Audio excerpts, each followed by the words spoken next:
Hey, hey, Blue Table fans. Today it is your privilege and pleasure to hear me, the amazing Sean Gately.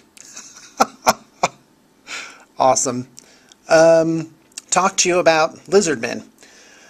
Yeah, but seriously, this is just what I know, and maybe, hopefully, if you're looking at Lizardmen as your army, you can get some possible insights, because not only am I going to talk about the models and the army book entries, but I'm also going to give a bit of a retrospective on the models, past and present, and also hopefully give you some modeling ideas. Alright, so let's continue. The new Lizardmen book is out. It's about a month old, or maybe just a little bit more, and it's a hardback for 8th edition. By the way, before I get any further, I should say that you may hear some random family noises in the background. Don't worry about that. I am at this time up at a lodge in Snowbird, Utah, on a family vacation, and I'm entertaining myself and also keeping the YouTube channel populated by making some of these videos. Alright, too much explanation. So anyway, now some of you may remember this old Fred Flintstone version of Lizardmen, and that's when they first came out. That was probably in the late 90s. In fact, I'm pretty sure it was in the late 90s. Because I was working at Aniva, and which is a CD-ROM company, or was, just a little startup. All right, and then they came out with this. Yeah, you like that? This I got like the smallest possible version of that. So, oh, there's a bigger one. Is that German? Exenmenschen. Exenmenschen. All right, that was my best shot. Alright, so, and then you could get this, and this one is a lot better. Now, what's interesting is, in the first one, they showed, like, a lot of figures, and in the second version, it showed, like, a Slann Mage-Priest and a bunch of stuff, but now it shows more of a martial hero, and they've carried that tradition over into the new ones. Alright, so let's go ahead and go down the list. Why not? So, first off, you go to the Games Workshop site, and in the Army book, GW has started to make it so that you can get everything that's in the Army book. So I'm going to go through the Army book instead of just by the entries here. The first one is Lord Mazdamundi. What's this? No Lord Mazdamundi? So Mazdamundi is a Slann Mage-Priest, one of these bad girls, but he rides around on a Stegodon. And so really, if you want this model, not a problem. What you do is you just buy a Stegodon and a Slann Mage-Priest. And let me tell you how you would put that together. And by the way, there's probably a ton of conversions of this floating around. So here's a Stegodon. So, by the way, Stegodon, boy, I am calling the Stegodon the MVP, man. They came out with these new models, but they made the Stegodon so flipping good. So what you do is you would just get this model, and then you could just put the Slann Mage-Priest straight up on this Howdah here. Or you could file off the bottom of his floating palanquin thing and basically just kind of convert that on here. The problem there is then you got to like put ropes, or how is it really held on? And how would you make this Stegodon look like this incredibly ancient thing? So yeah, in fact, his Mazdamundi Stegodon has a name Zlok, so pretty awesome. And but Mazdamundi's 780 points, so even in a 3,000 point game, you could not take him, and he would, even if you did like 3,200, it would take up absolutely all of your Lord choices, so not the awesomest. There. And, alright, so next is Lord Kroak. So, let's see if I can find that under Lords and Heroes. Come on, it's got to be on here.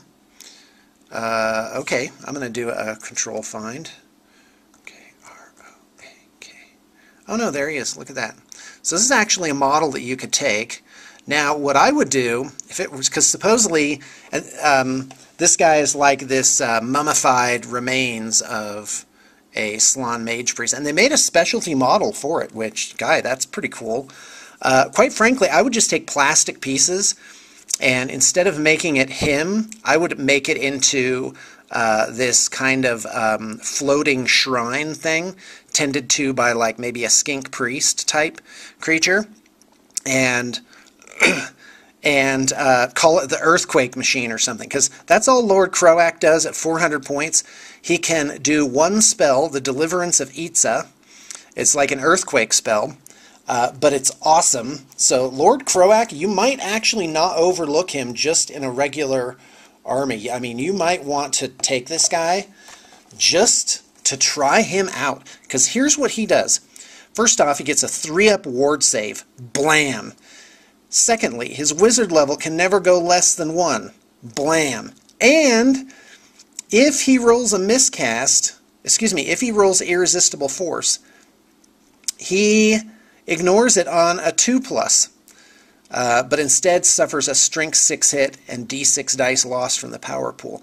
Well, last I knew, you could still do a ward save against that hit. So, unless I'm wrong, that guy pretty much can throw as many dice at it as he wants. But that is not what I would do. It's a direct damage spell that targets all enemy units within 12 inches, and they suffer 2d6 strength 4 hits, and he can do it over and over again. And if they're demonic, undead, or tomb kings, it does 3d6 inches. So it would be easily conceivable for this guy to hit 2 or 3 units, maybe even as many as 5 units. And 2d6 is pretty much death for a lot of these smaller units. 2d6 strength 4 hits could just wipe out, like, be great against fanatics. That would be one thing. Skaven teams, for example. And so that's just incredible. And so if he casts it on an 18+, it can go to units up to 18 inches. Or he can cast it on a 24+ and extends range to all units within 24 inches. Oh man, that's incredible. That is just incredible. Plus, he makes Temple Guard unbreakable, and he himself is unbreakable. And shooting or close combat attacks against him or his unit suffer -1 penalty. So this guy, oh man, I gotta try that. So anyway, but my conversion would be the, quote, earthquake machine. So let's go back to the list. Oh man, this video is going to be so long. So Lord Kroak, you got Kroq-Gar, he's 520 points. So let's go ahead and go back to the Lizardmen list here. And you know what? Did I really want to do it this way? Okay, so basically when you buy the Carnosaur for $85, by the way, worth it. This model is so amazing. So this model makes a Saurus Old Blood, and on Carnosaur. It makes a Kroq-Gar, which is a special character, 520 points. Basically, he's just a big old combat monster. I don't know, I might take him just for kicks, but, you know, he is just a combat monster. Just. Now, if you don't take this guy and you make a Troglodon instead, do these allow you to scroll through? Oh, that's not an awesome feature. Alright, hold on, guys. Alright, so if you don't make this, guess what? You get a hero on foot, which I think I pointed out in an earlier video. Let me just see if I can find that. There you go. You get this guy. So, and by the way, this model is flipping huge, and it looks awesome. I love that shield. I love everything about this. I just love everything about this fig. It's fantastic. So, alright, so there's Kroq-Gar. He's 520. Tehenwan, which is a skink hero. Can't tell you much about him. You've got So this is Lords, and then you can take a Slann Mage-Priest or a Saurus Old Blood. Quite frankly, if you're playing a 2,500 point game and you only got 625 points, I would take a Slann Mage-Priest. Now that's one of only 2 basic strategies you can take with Lizardmen. Now, quite frankly, and I don't know for sure about this, but I think you could drop the Slann Mage-Priest and take Skinks. Take a couple of Skinks. Take a couple of Engine of the Gods, a couple of Bastiladons, and blow all your power dice on those. Okay, so anyway, Slann Mage-Priest. This has really stood the test of time. It's really cool. He's floating along on this palanquin. That's the sound he makes. And he has no attacks. This little guy with the dagger, he jumps out and does like a strength 3 attack. That's what happens if you're ever dumb enough to get that guy in close combat. Now you can give him an upgrade that makes him ethereal. I don't know. I don't know if that's good. But it would mean that he couldn't join a unit, so he would just kind of wah around. Now, some of you may remember this little treasure. Oh, no, that's not it. What am I doing? There you go. This was one of only a few pictures I could even find of this. This is the old one, the original one, where it looks really froggy. He's got these guys here, these attendants, but these granted really cool Protoceratops helmets on. Yeah, I know my dinosaurs. And but this model was a beast, an absolute beast to put together. It was, oh my gosh, it was wretched. It needed so much pinning. So anyway, all right, let's get rid of that. Let's get rid of this. Oh, by the way, I'm sorry, I just have to show you guys this. Look at this conversion this guy did. This is redonkuloso. So in his Engine of the Gods thing, he put like this like portal type thing on it. And I gotta tell you, that's pretty awesome. James Wappel. So good for him. You're welcome, James. A little plug there for you. And okay, so let's move on. Alright, so that's the Slann Mage-Priest. So basically, you don't want him running around by himself. So you really need to get Temple Guard. So that's why this is such a major decision when you're making your Lizardmen army, is do you want to get a Slann Mage-Priest or do you not? Now the problem is, 8th edition really makes it so you got to have a 4th level guy out on the board. Period. Otherwise, a level 4 is going to ride roughshod over you. But I don't know. That's just kind of my initial impressions there. So you've got you got to get some Temple Guard, which is a special choice. Now these models, so the Slann is awesome in the game, and it has an awesome model, and has a cool name, and he gets Temple Guard. So guy, if they'll come up here, there you go. Internet is not awesome up here. So oh yeah, these are great, and you can use the extras on these to make cool. I mean, you could even make heroes out of these guys. I mean, you could just do some basic conversion work, and these guys could definitely stand the test as heroes. They rank up real nice. The banner's still kind of goofy. Not a big fan of the banners. All right. So you've got Temple Guard. I'd take 20 or 30. They are right around, what is it, 14 points each, and they are pretty cool. They've got Scaly Skin and Shield, but they can't use the Shield in close combat, so they go down to 4 up in close combat. Excuse me, 5 up save in close combat. But if they're with the Slann Mage-Priest, they get this special rule called, I can say it, Sacred Duty. Duty. And they have Stubborn and Immune to Psychology. I don't know if it used to be that way. But don't forget they're immune to Psychology too. Stubborn. Awesome.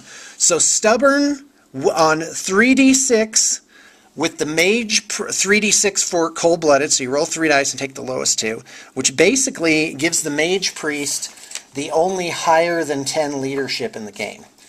because his effective leadership then becomes like ridiculous. And oh no, it's only 9. My bad. But I do believe with cold-blooded that does put your probabilities at better than a 10.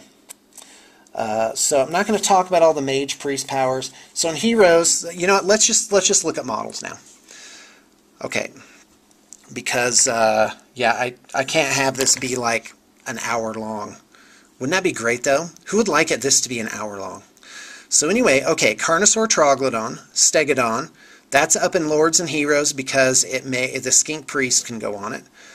You got Kroak, you got your Mage-Priest. Okay, now Chakax.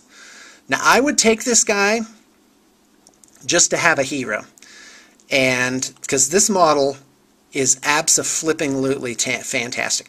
A couple of bits of advice here.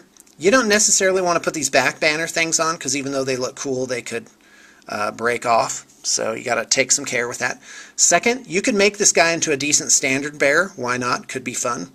Also, he has this Stegodon helm, and that, I believe, is one of the big winner items in any book that I've seen. Let me tell you what it does. So, Stegodon helm is 40 points, and it gives +1 toughness and impact hits D3. So, yeah, I say yes to that. And no drawback. I hate that when they have magic items like, it's 50 points, gives you +1 toughness, and stupidity.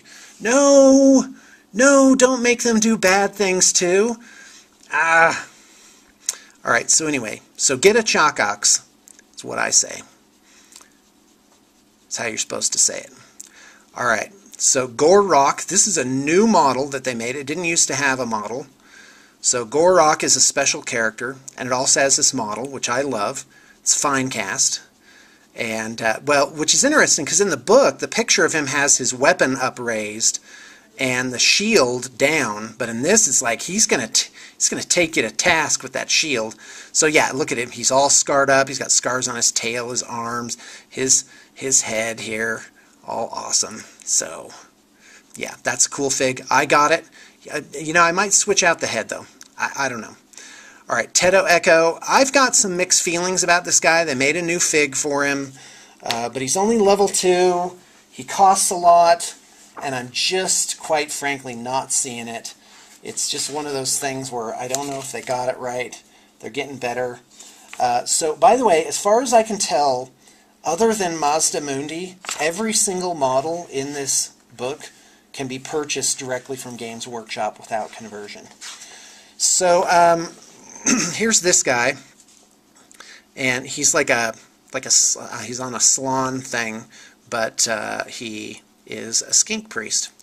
So anyway, you notice how it's got kind of this Lore of the Heavens thing going on.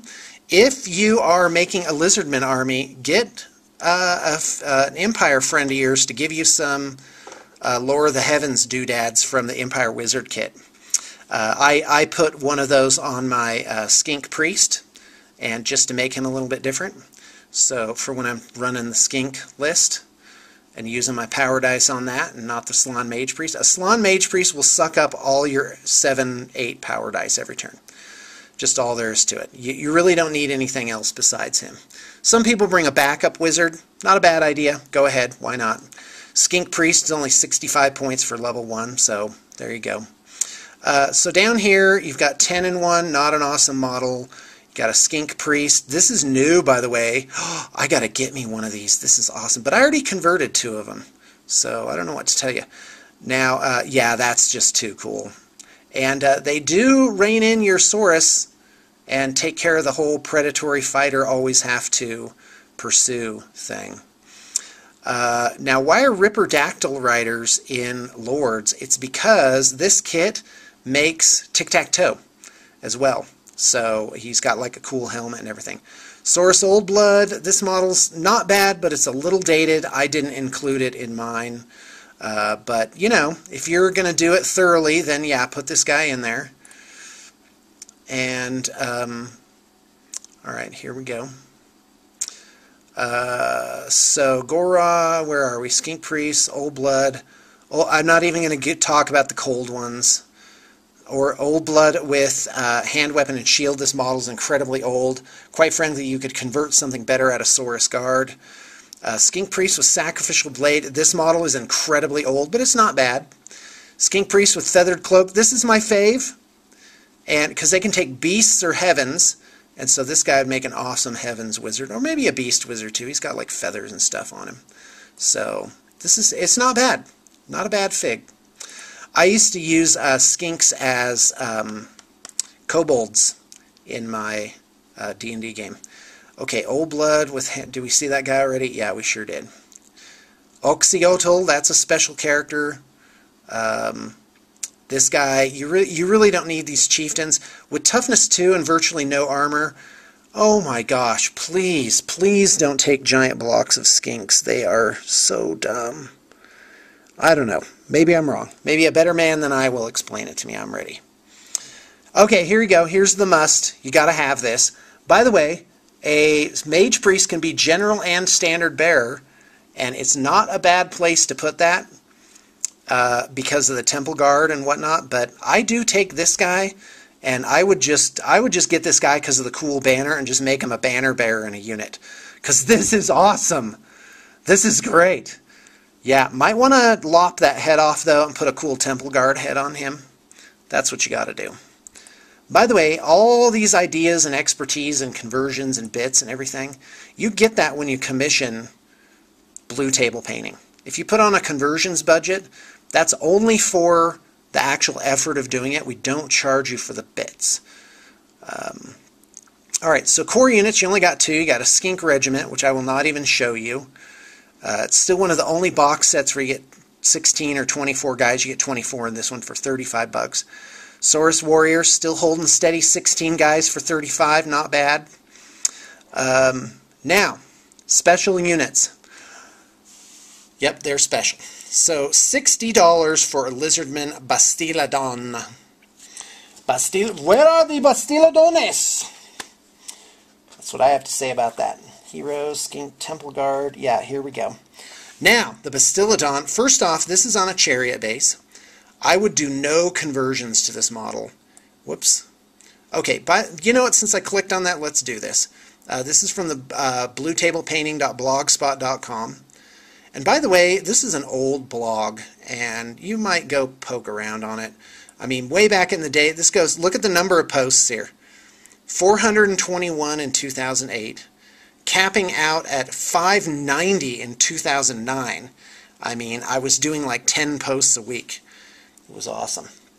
So, anyway, this is one that we did recently. Got a video here for it. I was having this camera. It was a really good camera. It was too good of a camera for me. I was having trouble taking pictures. Like this one was dark, this one was light, but you get a good idea of what the models look like. This is yellow-skinned Lizardmen, which I think works on so many levels, and just like nice and bright. So yeah, here's the Bastiladons from that. So yeah, I mean, these look good. Look at the one on the BTP or the GW site. Not bad. And then these have, I guess, like this really natural look. Now, just a note about basing on Lizardmen. Some people like, you know, oh, they're going to have jungle bases, so they really go nuts on these terrarium plants. Don't go nuts on the terrarium plants. This particular project had static grass, two-tone of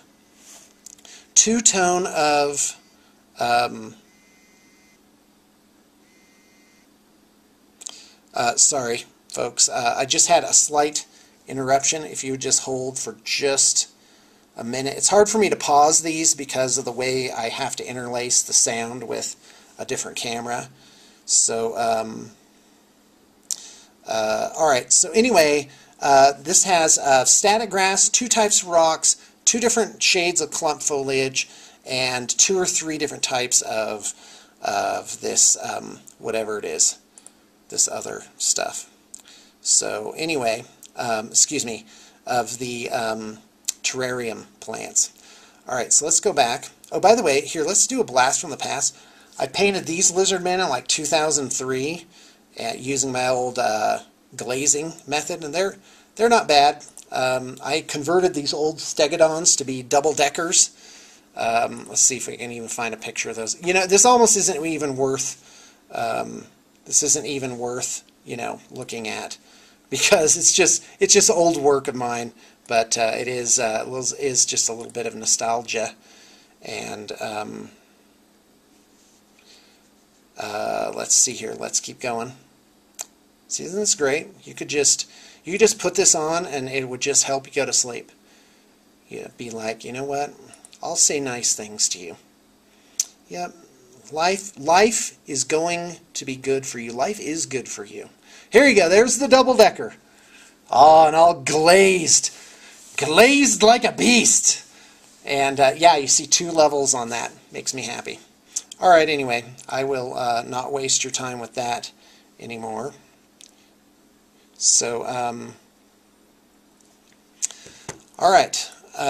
Whoops. I just hit reload.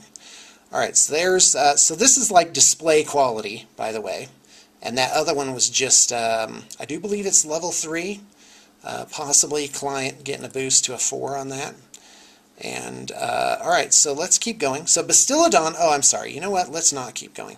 First off, the Bastiladon has hardly any extras in it. You get just the Howdah, and which switches out between Ark of Sotek. So the Ark of Sotek does hits. By the way, I did a bat rep with these guys, so I kind of think I'm an expert now that I played one game. And the Ark of Sotek wasn't that awesome. It just did 2d6 strength, 2 hits. I did 1 wound the whole game with 2 of them, and both of them were hitting like multiple units the whole time. So anyway, could be awesome, could be nothing. I mean, and it could, that was like 2-up armor save, guys, so, you know, there's that. So anyway, let's continue. So it makes Ark of Sotek, which puts out these snakes. It does damage nearby and adds additional swarms to units nearby. But quite frankly, I'm taking the Solar Engine guy, which is a bound spell 3, and then you roll a dice to see how powerful the beam is. But the beam can do like 2d6 strength 5 hits. That's incredible. And so these guys are a bit of artillery. They'd be almost like a stone thrower, but they do suck up power dice. And I don't know, if you got a Slann Mage-Priest on the board, he needs all them power dice to himself. All right, let's keep going. All right, so Bastiladon. Here we go. Come on, GW website. Ripperdactyls, Ripperdactyls and Pterodons. This kit makes both. You get 3 guys in there. You make the Pterodon special character out of here. Now, I can't speak for Pterodons. They are pretty spendy for toughness 3, 2 wounds. Virtually no armor. They're flying cavalry. So I think with Scaly Skin, they get a 5-up save. That's not that awesome. I think there's other things that do this job possibly better. So I don't know, though. I haven't tried them. But Ripperdactyls, oh, yes, please. I say yes to these guys. And here's why. Because a Ripperdactyl not only costs... oh, no. The Pterodon Riders actually cost less. The Ripperdactyls, weighing in at 40 points each, again with Scaly Skin and Cavalry, I think they get that. They're pretty fragile, but they come in units of 3+, and here's how they kill stuff. What you can do is at the beginning of the game, you get a skink comes out of like the forest, and he puts this little toad guy in a unit, and it's like a lure. The Ripperdactyls smell this guy. The rule's called Toad Rage. Come on, that's awesome. So the Blot Toad goes with a unit, and if they're attacking that unit, when they charge, the frenzy of the Ripperdactyls gives them plus D3 attacks. So they would each Ripperdactyl would get D3 plus 1 plus their base 2 attacks. So they get D3 plus 3. And that, good sir, is about 5 attacks each. Oh, did I mention they were killing blow? So, boom, and